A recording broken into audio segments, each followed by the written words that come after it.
हुई थी और उस कंप्लेंट को हमने वेरीफाई करने के बाद एफआईआर रजिस्टर करी है इसमें। और कल इवनिंग में एफआईआर रजिस्टर हुई है इसमें। जो धाराएं लगी हैं वो 115(3), 75 और सेक्शन 3 क्लॉज 5 लगा है बीएनएस का, और रैगिंग एक्ट के तहत भी मामला दर्ज हुआ है। इसमें जो वेरिफिकेशन हुई है इसमें जो डिसीज्ड हैं वो धर्मशाला से बिलोंग करते हैं, सिद्धबाड़ी के एरिया से बिलोंग करते हैं।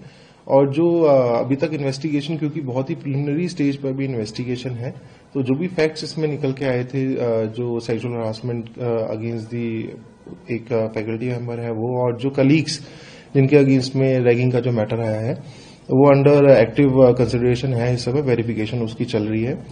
और जैसे कि जो 20 तारीख वाला जो मैटर हमें रिपोर्ट हुआ था, वो सीएम हेल्पलाइन से रिपोर्ट हुआ था, हमने उसकी भी जब छानबीन करी तो उसमें जो सेक्सुअल हरासमेंट जैसा जो इंसिडेंट था उसमें उस समय वो नहीं इंक्लूडेड था।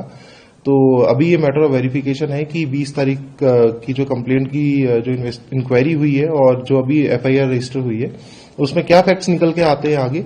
जैसे भी फैक्ट्स निकल के आएंगे लीगली उनका संज्ञान लिया जाएगा और उस पर तुरंत कार्रवाई करते हुए हम कड़ा संज्ञान लेंगे और इस इन्वेस्टिगेशन को एकदम सुचारू रूप से डे टू डे बेसिस पे इसको एग्जीक्यूट करा जाएगा। तो कुछ छात्र संगठनों की बात करें या कंप्लेंट की बात करें, वो ये सवाल उठा रहे हैं कि जब 20 तारीख की कंप्लेंट हुई है तो पुलिस ने एक्शन क्यों नहीं लिया, इस पे तो क्या?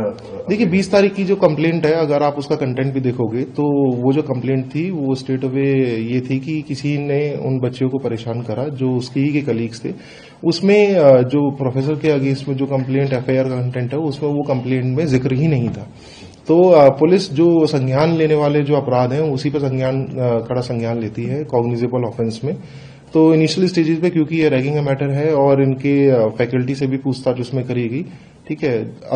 इनिशियली इस स्टेज पे ये चीज बताना कि क्या चीज सही है और क्या चीज गलत है तो वो कहना बहुत ही मुश्किल होगा, क्योंकि बहुत ही इनिशियल स्टेजेस पर भी इन्वेस्टिगेशन है। जैसे ही इन्वेस्टिगेशन और इसमें टाइम पास होगा तो इसमें जो है रेलिवेंट सेक्शंस के तहत और जो फैक्ट्स हमारे पास निकल के आएंगे उसी के बेसिस पे हम आगे कार्रवाई करेंगे। जिस वक्त कंप्लेंट हुई थी उस वक्त परिजनों से बात हुई थी, उनकी क्या बात है और अभी जो है इसमें क्या? देखिए जो बयान है वो तो मैं अभी शेयर नहीं कर पाऊंगा, लेकिन मैंने आपको बताया कि सेक्सुअल हरासमेंट का उस समय कोई भी जिक्र उस समय नहीं करा गया था। लेकिन हम इस चीज को अभी डिनाई नहीं कर रहे हैं, क्योंकि हमें फैक्ट्स को वेरीफाई करना है कि क्या इस तरीके की कोई भी एक्टिविटी हुई है या नहीं हुई है। तो हम उसको देखेंगे आगे, जैसे भी हमारे पास एविडेंसेस आएंगे हम उसी के बेसिस पर इन्वेस्टिगेशन